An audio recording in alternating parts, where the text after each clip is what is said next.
نحمده ونصلي ونسلم على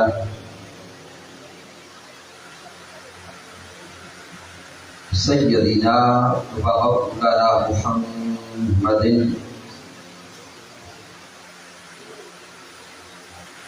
نبي الأمين المكين الكريم الرؤوف الرحيم. أما بعد فأعوذ بالله من الشيطان الرجيم. بسم الله الرحمن الرحيم. قال الله تبارك وتعالى في القرآن المجيد: واصبر نفسك مع الذين يدعون ربهم بالغداة والعشي يريدون وجهه ولا تعد عيناك عنهم. صدق الله مولانا العظيم. إن الله وملائكته يصلون على النبي يا أيها الذين آمنوا صلوا عليه وسلموا تسليما.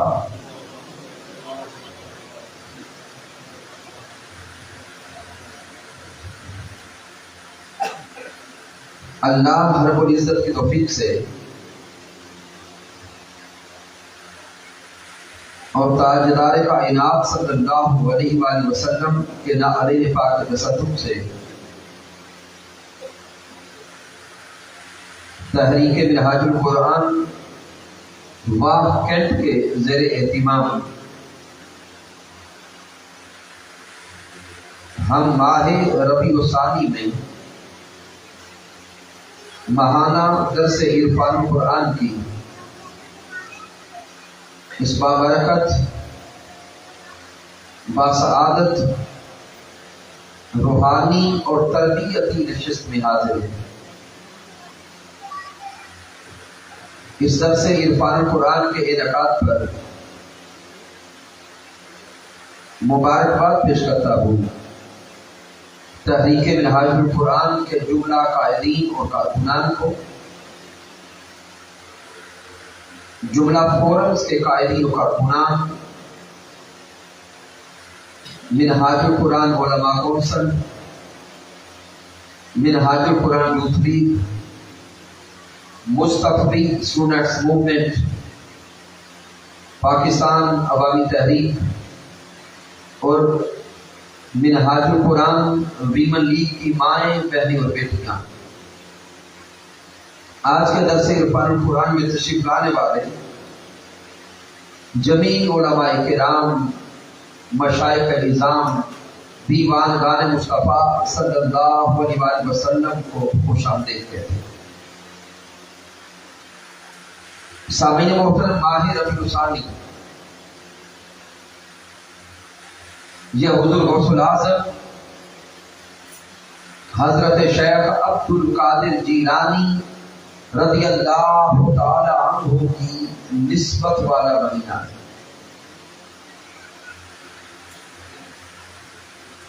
11 ربیع الثانی کو حضور غوث الاعظم رضی اللہ تعالی عنہ کا یوم وصال ہے. لہذا اسی نسبت سے ماہ ربیع الثانی میں کثرت کے ساتھ ذکر اولیاء ہوتا ہے اور بطور خاص ذکر حضور غوث الورا رضی اللہ تعالی عنہ ہوتا ہے. تو اسی مناسبت سے آج کے درس عرفان القرآن کے سامعین محترم شان اولیاء قرآن کی روشنی میں بیان کرنے کے بعد ہم حضور غوث الاعظم رضی اللہ تعالی عنہ کی شان پہ اپنی گفتگو کو مکمل کریں. لیکن ابتدا میں ایک فکری نقطہ آپ کے ذہنوں تک پہنچانا ضروری ہے، کیونکہ آج کا دور یہ ذہنی انتشار کا دور بن چکا ہے. ذہنی پراگندگی اور اضطراب اس دور زوال میں عروج پر ہے. اسی سبب سے وہ جو کبھی پچھلے 1400 سالہ سے مسلمہ نظریات اور افکار تھے، ان نظریات کے حوالے سے بھی ہمارے ذہنوں میں گرد پیدا ہونے لگ گئی، سوالات اٹھنے لگ گئے. تو اس دور زوال میں اولیاء کرام کی نسبت سے ہمارے معاشرے میں 3 طرح کے نظریات موجود ہیں. ایک طبقہ ہمارے معاشرے میں ایسا بھی ہے جنہوں نے ولایت کا سرے سے ہی انکار کر دیا ہے. اولیاء کرام کے وجود کا انکار کر دیا، ولایت کے تصور کا انکار کر دیا.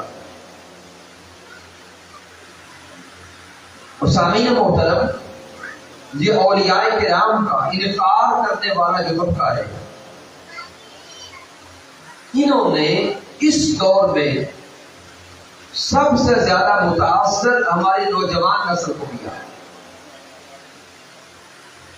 کیوں کیا ہے، اس کے اسباب کیا ہے، یہ آج کا ہمارا موضوع نہیں. لیکن ہماری آنے والی نوجوان نسل یہ اولیاء کرام سے، تصور ولایت سے بیزار نظر آ رہی ہے. اور ایک طبقہ اولیاء کرام کی نسبت سے فکر رکھنے والا اسی معاشرے میں ایسا بھی ہے جنہوں نے معاذ اللہ رب رسول کو پیچھے چھوڑ کے سب کچھ انہی ولیوں کو سمجھ لیا. یہ لوگ بس مزارات کے مجاور بن گئے. صبح و شام بس ان کا آنا جانا درباروں پر ہے، مزارات پر ہے، اور ان کے ذہن اس پراگندگی کی طرف جا چکے ہیں کہ معاذ اللہ انہوں نے تصور قائم کر لیا ہے کہ ہمیں جو کچھ بھی دیتا ہے معاذ اللہ یہ قبر والا دیتا. سامعین محترم، کتنے مزارات کا آپ وزٹ کریں، وہاں پہ غیر شرعی امور آپ کو نظر آئیں، خرافات نظر آئیں. تو یاد رکھ لیں یہ دونوں طبقات راہ اعتدال اور راہ ہدایت سے ہٹے ہوئے. ایک وہ طبقہ جنہوں نے ولایت کا کلیتاً انکار کر دیا، وہ بھی راہ اعتدال اور ہدایت سے ہٹ گئے. اور ایک وہ طبقہ جنہوں نے سب کچھ ولیوں کو سمجھ لیا، وہ بھی راہ اعتدال اور راہ ہدایت سے ہٹ گئے. اب دین اسلام نے اور قرآن و حدیث نے راہ اعتدال کیا عطا کی ہے، تو وہ راہ اعتدال اور عقیدہ صحیحہ یہ ہے کہ اللہ کے ولیوں کا وجود ہے. اللہ کے ولی ہوتے ہیں، اللہ کے ولی موجود ہے، اللہ کے ولیوں کے پاس قوت بھی ہے، طاقت بھی ہے، تصرف بھی ہے. لیکن اللہ کے ولیوں کے پاس قوت اتنی ہی ہے جتنی خود اللہ نے انہیں عطا کی ہے. کس نے عطا کی ہے؟ اللہ تعالیٰ نے عطا کی ہے۔ تو سامعین یہ نظریہ درست ہے کہ جس کو جو بھی قوت ملی ہے دینے والی ذات اللہ کی ہے، اسی مولا کائنات نے، رب کائنات نے، خالق کائنات نے اپنے انبیاء کو بھی تصرف دیا، اسی مولا نے اولیاء کو بھی تصرف دیا۔ تو سامعین محترم، راہ اعتدال یہ ہے کہ دینے والی ذات اللہ کی ہے، اب اس کی مرضی جس کو جتنا چاہے عطا کر دے اور جب چاہے دیا ہوا واپس دے۔ سامعین، جب یہ دین اسلام نے جو فکر عطا کی ہے اس کو سمجھ گئے، اب آئیے قرآن مجید فرقان حمید کی طرف۔ قرآن مجید میں 70 مقامات پہ لفظ ولی آئے۔ کتنی بار؟ 70 بار قرآن مجید فرقان حمید میں لفظ ولی آئے۔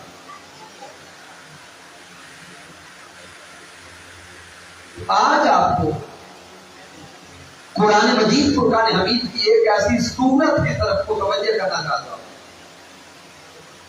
جس سورت کا نام ہی میرے اللہ نے اولیاء کے نام پہ رکھا۔ یہ 15واں پارہ ہے، سورت کا نمبر 18 ہے اور نام ہے سورۃ الکہف۔ کون سی سورت ہے؟ سورۃ الکہف۔ سامعین محترم، اس سورت کا اگر مطالعہ کریں تو سورۃ الکہف کی 110 آیات کریمہ، 110 آیات مبارکہ ہیں۔ ان 110 آیات کریمہ میں سے اصحاب کہف کا جو واقعہ ہے وہ کل 20 سے 25 آیات کریمہ کا ہے۔ اب اس سورت کو آگے بڑھتے جا، اسی سورت میں حضرت موسیٰ علیہ السلام اور خضر علیہ السلام کا واقعہ موجود ہے۔ اسی سورت میں پھر احوال قیامت موجود ہے۔ اسی سورت میں حضرت آدم علیہ السلام کے واقعہ کو اختصار کے ساتھ بیان کیا گیا۔ گویا اس سورت کا اگر مطالعہ کرتے ہیں تو 1 درجن سے زائد موضوعات میں اللہ نے سورت میں رکھے، لیکن سورت کا نام اصحاب کہف کے نام رکھا۔ ذہن سوال کرتا ہے، اے مالک کائنات، جب اسی سورت کے اندر موسیٰ علیہ السلام کا ذکر بھی ہے، اسی سورت کے اندر آدم علیہ السلام کا ذکر بھی ہے، اسی سورت میں احوال قیامت بھی ہے، اسی سورت میں ایمان والوں کی صفات بھی ہے، مشرکین کی صفات بھی ہے، تو اے مولا بتا تو صحیح اس سورت کا نام تو نے اصحاب کہف کے نام پہ کیوں رکھا؟ اب واقعہ اس تصویر میں بیٹھنے والے سوچ کے بتائیں تو صحیح، کیا یہ اصحاب کہف اللہ کے نبی تھے؟ بولے گے نہیں، اصحاب کہف اللہ کے نبی نہیں تھے، اصحاب کہف اللہ کے ولی تھے۔ ان کا مقام کیا ہے؟ ولی تھے۔ تو رب کائنات کو اپنے اولیاء سے اتنی محبت ہے، اتنا پیار ہے کہ مالک کائنات نے ایک پوری سورت کا نام ہی اپنے اولیاء کے نام پہ رکھا۔ پھر اس قرآن کا مطالعہ کریں جہاں سے مالک کائنات نے واقعہ اصحاب کہف کو بیان کیا۔ یہ آیا کریمہ نمبر 9 ہے۔ مالک کائنات فرماتا ہے، اب حسبت ان اصحاب الکہف والرقیم کانوا من آیاتنا عجبا۔ اللہ فرماتا ہے کہ اصحاب کہف کے واقعہ کی طرف متوجہ ہو جائیں، یہ واقعات میں کتنا عجیب واقعہ ہے۔ اس سے آگے مولا اس واقعے کی طرف آتا ہے.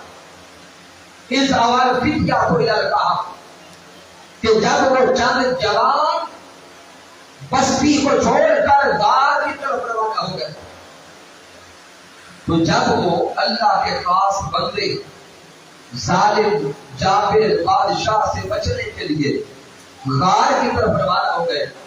سامعین تفسیر قرطبی کو پڑھے, تفسیر خاصر کو پڑھے, حضور شیخ الاسلام ڈاکٹر محمد طاہر القادری مدہ زندہ والی کے کتب کا مطالعہ کریں, آپ کے کتابات سنیں تو یہ نکتہ آپ کے سامنے آئے کہ جب یہ اللہ والے غار کی طرف چل پڑے, راستے میں ایک کتا ان کے پیچھے چل پڑا.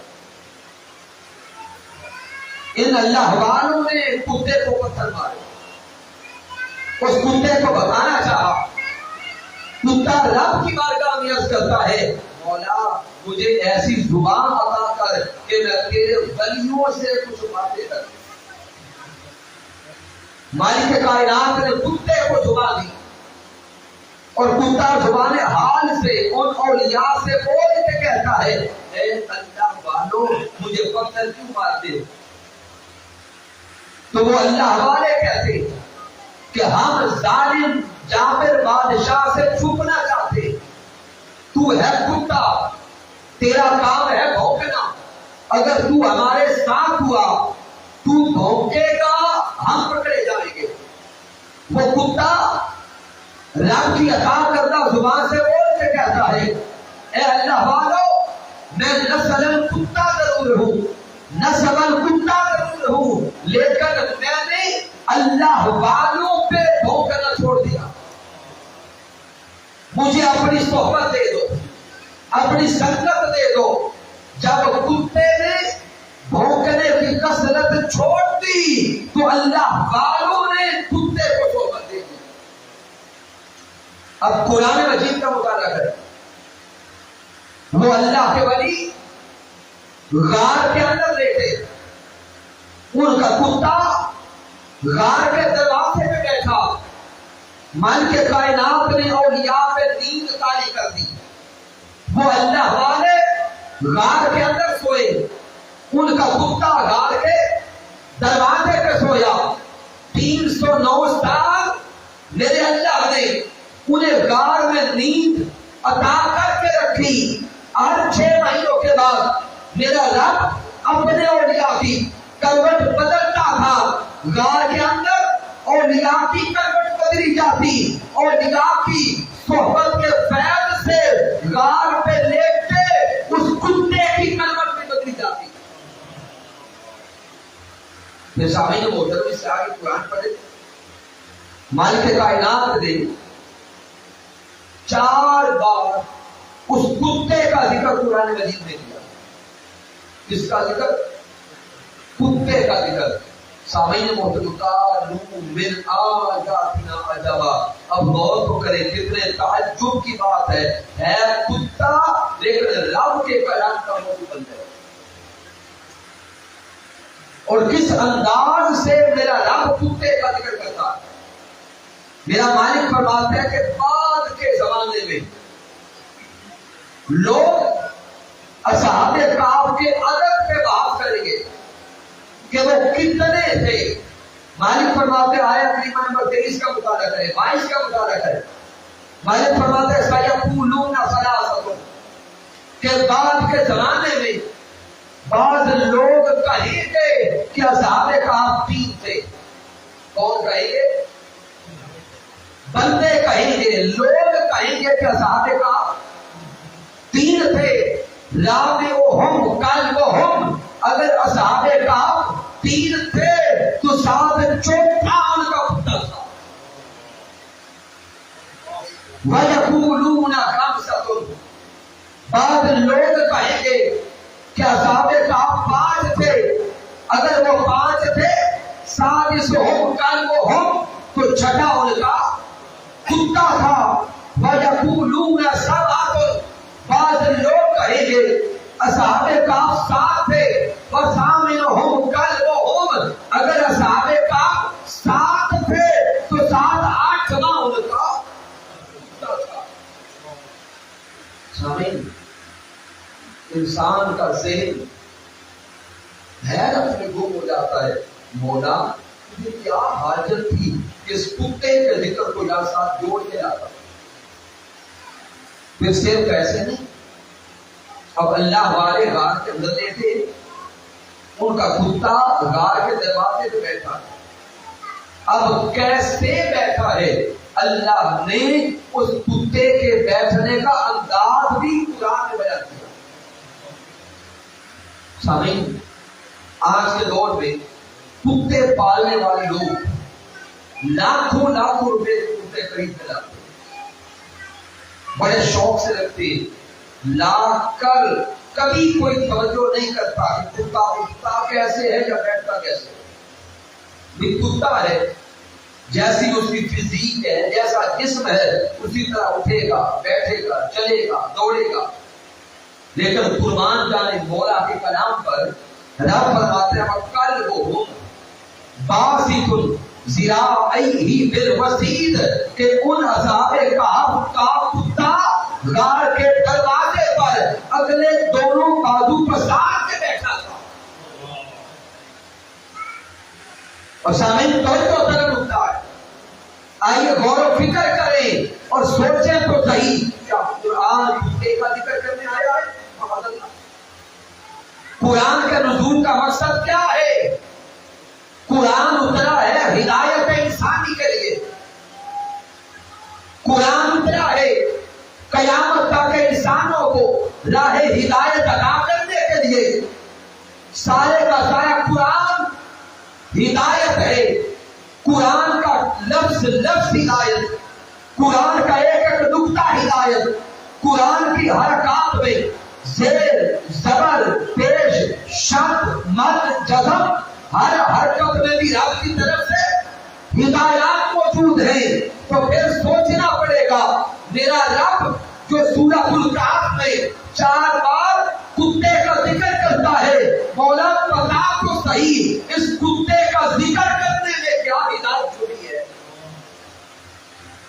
تو مالک کائنات کی طرف سے مفسرین یہ رات سمجھاتے ہیں کہ مالک کائنات نے کتے کا ذکر بار بار قرآن مجید میں اس لیے کیا ہے کہ لوگوں اس قرآن میں غور کرو، فکر کرو، تدبر کرو اور سوچو تو صحیح، اگر ایک کتا اللہ والوں کی صحبت میں آ جائے، اگر ایک کتا اولیاء کرام کی صحبت میں آ جائے، وہ کتا رب کے کلام کا موضوع بن جاتا ہے، وہ کتا جنتی بن جاتا ہے۔ اس لیے انسانوں، تم انسان ہو کر اگر اللہ والوں کی صحبت میں آؤ گے، رب کائنات تمہیں بھی مقام عطا کرے گا، رب تمہیں بھی جنتی بنا دے گا۔ لیکن کن کی صحبت میں آؤ گے؟ اللہ والوں کی صحبت میں۔ کن کی صحبت میں؟ اللہ والوں کی صحبت میں، جو واقعی سچے اللہ والے ہیں، جو حقیقتاً اللہ والے ہیں۔ آج کے دور میں جو جال سازی کا دور ہے، کسی اگر جعلی بابے کے پہ چڑھ گئے تو پھر جس طرح وہ خود برباد ہوگا، ہمیں بھی برباد ہوگا۔ یہ لازم ہے کہ صحبت اس کی ملے جو واقعی اللہ والا ہو۔ اب آپ کے ذہن میں سوال پیدا ہو جائے گا کہ پھر ہمیں پتا کیسے چلے گا کہ اللہ والا ہے؟ تو اس کو انشاءاللہ تعالی اینڈ کرتے ہوئے میں چند نشانیاں اور علامات پیش کرتا ہوں۔ تو سامعین، قرآن مجید کی روشنی میں جب یہ تصور ولایت سمجھ گئے، اب آئیے حضور غوث اعظم حضرت شیخ عبد القادر جیلانی رضی اللہ تعالیٰ عنہ کے ذکر اقدس کی طرف، جن کو ہم 11ویں والے پیر کہتے ہیں، جو پیران پیر ہے، حضرت دستگیر ہے، محی الدین حضرت شیخ عبد القادر جیلانی رضی اللہ تعالیٰ عنہ۔ سامعین، حضور غوث اعظم رضی اللہ تعالیٰ آپ کی زندگی کا جو مرکزی تھیم ہے یا آپ کی تعلیمات کا، آپ کی زندگی کا جو مرکزی نقطہ ہے وہ ہے علم کو حاصل کرنا اور علم کو آگے تقسیم کرنا. بس یہ نقطہ آج انشاءاللہ تعالی یاد کر کے جائیں. حضور غوث الاعظم رضی اللہ تعالیٰ عنہ کی تحریک، آپ کی شخصیت، آپ کی ذات، آپ کی پرسنالٹی ہمیشہ علم حاصل کرنے پہ رہی اور علم کو آگے تقسیم کرنے پہ. حضور غوث الاعظم رضی اللہ تعالیٰ عنہ کی ولادت 470 ہجری میں ہوئی. ابتدائی تعلیم آپ کے اپنے علاقہ میں، ایران کا علاقہ ہے جیلان، جسے جیلان بھی کہتے ہیں. ابتدائی تعلیم آپ نے اپنے علاقہ سے حاصل. آپ کی ماں اور باپ آپ کے اولین اساتذہ ہیں. تو گویا یہاں سے ایک نقطہ یہ بھی سمجھ آتا ہے کہ اولاد کے سب سے پہلے اور سب سے بڑے استاد ماں اور باپ. 18 سال کی عمر میں حضور غوث الاعظم رضی اللہ تعالیٰ عنہ نے بغداد کا سفر کیا اور سفر کا مقصود حصول علم تھا. سفر کس لیے کیا؟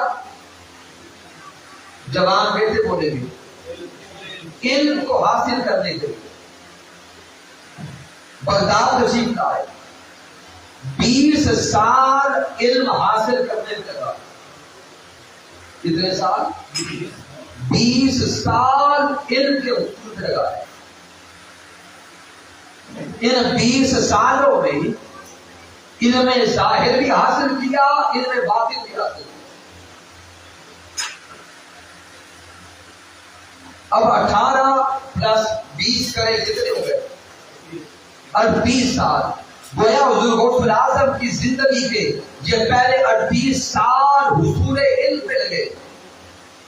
اس کے بعد 90 سال کم و بیش آپ نے عمر پائی. اپنی زندگی کے آخری ایام تک حضور غوث الاعظم کے علم کے خزانے پاتے. حضور غوث الاعظم کی ریاست کو اگر دیکھنا چاہتے، نمازیں پر جگانا ہے، ریاضت و مجاہدہ ہے، نوافل اور روزے ہیں، وہ سارے اپنی اپنی جگہ پر ہیں. لیکن حضور غوث الاعظم کی اگر ریاضت کو دیکھے، آپ کی ریاضت سب سے بڑی علم کو حاصل کرنا تھا اور علم کو بانٹنا تھا. اسی لیے یہ نقطہ پوچھا رہا ہوں، یہ یاد رکھ لیں کہ اللہ کا ولی کبھی جاہل نہیں ہوتا. اللہ کا ولی کبھی جاہل نہیں ہوتا، کیونکہ ولایت اور جہالت کا کہیں بھی جوڑ ہی نہیں بنتا. اگر جاہل ہوگا تو اللہ کا ولی نہیں ہوگا، اور اگر اللہ کا ولی ہوگا تو وہ جاہل نہیں ہوگا. حضور غوث الاعظم رضی اللہ تعالیٰ آپ کی زندگی میں دیکھے تو علم حاصل کرتے رہے اور علم تقسیم کرتے رہے، یہاں تک کہ حضور غوث الاعظم رضی اللہ تعالیٰ کو خود فرماتے کہ مجھے یہ مقام کتبیت اور غوثیت کیسے ملا. آپ نے مقام کتبیت اور غوثیت کو بیان کرتے ہوئے یہ نہیں فرمایا کہ میں نوافل پڑھتا رہا تو غوث بن گیا، یا میں دیگر اذکار کرتا رہا تو غوث بن گیا. آپ قصیدہ غوثیہ میں فرماتے ہیں درست العلم حتی صرت کتبہ.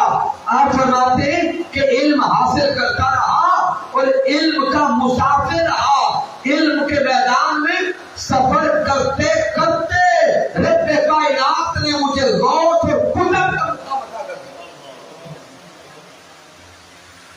تو حضور غوث اعظم رضی اللہ تعالیٰ عنہ آپ کی زندگی کو دیکھا جائے تو آپ کی غوثیت کا راز بھی علم ہے، آپ کی قطبیت کا راز بھی علم ہے، آپ کی تحریک کا فوکس بھی علم ہے۔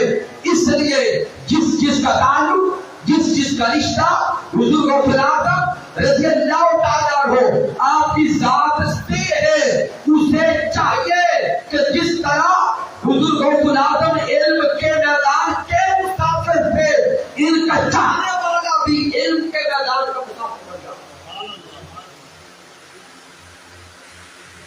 تو سامعین، یہ جو 11ویں شریف ہے، بچپن سے ہم نے اپنے بزرگوں کو دیکھا ہے کہ ہمارے بزرگ آپ 11ویں مناتے ہیں،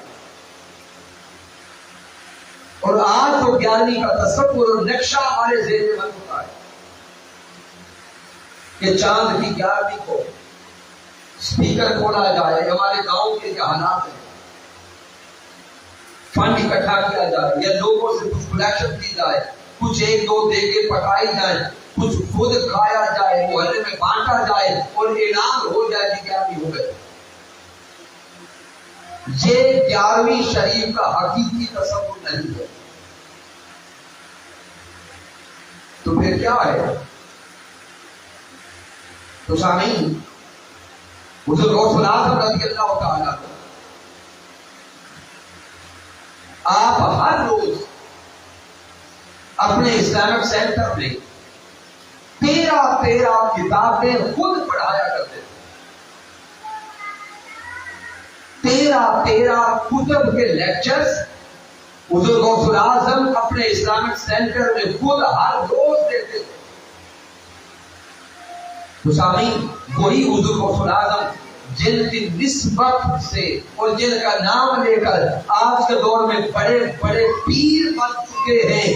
آج کے پیروں کا تو پتہ نہیں، لیکن جن کا نام لے کر پیر بنے ہیں، وہ ہر لوگ اپنے اسلامک سینٹر میں 13 کتابیں خود پڑھاتے ہیں۔ پھر ہر ہفتے 3 مجالس ذکر کو انعقاد کرتے ہیں۔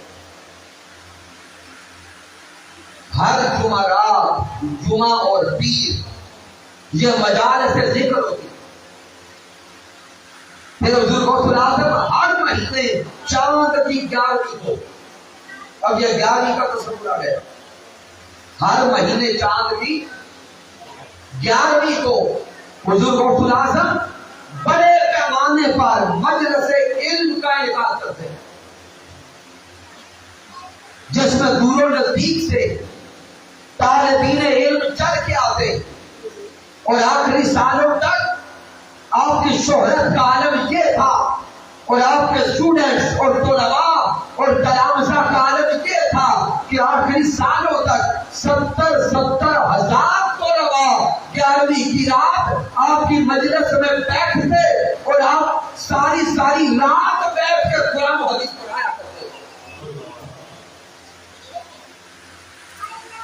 سامعین، اب غور کریں، 70 ہزار طالبین علم حضور غوث اعظم کی مجلس میں آتے اور ساری رات بیٹھ کے آپ سے دان کرتے۔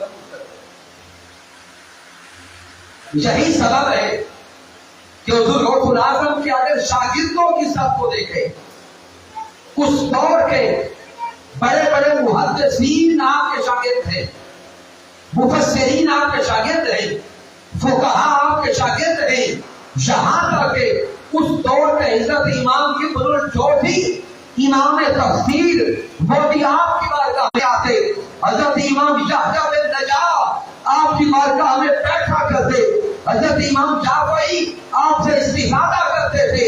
گویا دیکھیں حضور غوث اعظم کے شاگردوں میں خود بڑے بڑے امام نظر آئے۔ سامعین محترم، یہاں تک یہ وہی زمانہ ہے جب بیت المقدس کو فتح کیا گیا، اور کس نے کیا تھا؟